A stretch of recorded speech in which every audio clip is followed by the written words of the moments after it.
Λοιπόν, Κυριακή 1 Μαρτίου. Φήμες λένε πως έχουμε πάρα πολύ καιρό να κάνουμε βίντεο. Συγγνώμη, αλλά απουσιάζαμε.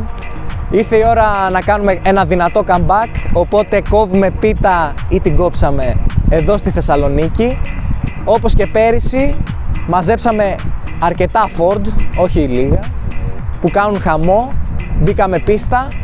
Αυτή τη φορά θα σας δώσουμε την ευκαιρία να επιλέξετε το επόμενο βίντεο του καναλιού, που δυστυχώς ξέρουμε ότι θα είναι η επόμενη κοπή πίτας μας στην Αθήνα, αλλά μετά από εκεί ξεκινάνε τα Ford reviews ξανά και μαντέψτε, ήρθε η ώρα να κάνουμε review αυτό, αλλά όχι αυτό, όπως το έχω πει πολλές φορές, καλύτερα να κάνουμε κάτι άλλο. Για έλα πιο κοντά. Μήπως να κάνουμε review κάτι τέτοιο, ένα Ford Focus RS MK3, που δεν έχουμε μόνο ένα, έχουμε δύο. Για πάμε να δούμε και το επόμενο. Αυτό ή αυτό επιλέξτε. Έχουμε RS MK3, πρώτη επιλογή. Δεύτερη επιλογή, ο πρώτος στη γενιά, RS MK1. Και τρίτη επιλογή, MSRT. Το ξέρετε αυτό? Γιατί μπορώ, βγάζουμε βίντεο. Κάτι τέτοιο λίγο πιο ψηλό και δυνατό.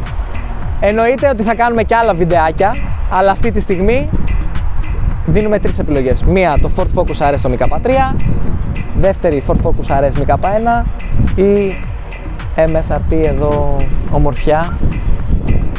Οπότε κάνουμε τη βόλτα μας, πάρτε λίγα πλάνα από όλα τα Ford που μαζέψαμε εδώ στη Θεσσαλονίκη και αν δεν είστε ήδη, ξέρετε που, κάντε ένα κλικ, subscribe και τα σχετικά.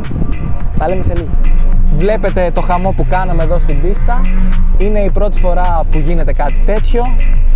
Ευελπιστώ να ξαναγίνει. Ένα μεγάλο ευχαριστώ στο Drive Park που μας έδωσε την ευκαιρία να είμαστε εδώ. Ένα μεγάλο ευχαριστώ σε όλους τους χορηγούς μας και στους συνεργάτες μας που μας έδωσαν τα δώρα για την κοπή πίτας μας. Και ένα μεγάλο ευχαριστώ σε όλους εσάς που ήρθατε σήμερα και μας τιμήσατε, δώσατε το παρόν. Ελπίζω να το χαρήκατε. Κάποιοι ήρθατε πρώτη φορά, ίσως δεν ήσασταν τόσο εμουλητικοί, δεν ήμασταν και εμείς τόσο απέναντί σας, αλλά όπως βλέπετε γίνεται ένας κακός χαμός. Ελπίζω να σας γνωρίσουμε καλύτερα την επόμενη φορά. Αυτό είναι το Ford Performance Club GR. Είμαστε μια οικογένεια, μια παρέα που ο ένας βοηθάει τον άλλον.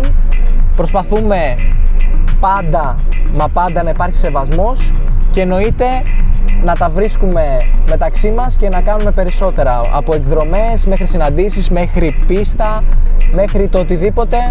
Είμαστε εκεί ο ένας για τον άλλον. Να οδηγήσουμε λίγο και ένα RS, πάρουμε μια μικρή γεύση. Η κοπή πίτας μας έφτασε στο τέλος.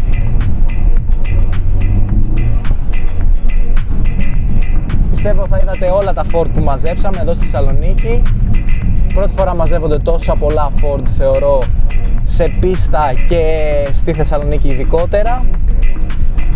Σκοπός της ομάδας είναι να ερχόμαστε όλοι μαζί, να βρισκόμαστε, να περνάμε όμορφα, να τα λέμε τι προβλήματα έχει ο καθένας αν έχει, να βρίσκουμε άκρες για το οτιδήποτε. Εννοείται να γνωρίσετε και λίγο τη Ford μέσω του καναλιού, αλλά και εμείς που δεν γνωρίζουμε και τα πάντα, να γνωρίσουμε τι είναι η Ford, πώς ξεκίνησε, τι μοντέλα έχει, τι είναι το RS MK3, ας πούμε, γιατί λέγεται έτσι, γιατί έχει τετρακίνηση και τα σχετικά. Θεωρώ πως ήρθε η ώρα να πάρει μπρος ξανά όλο αυτό το εγχείρημα.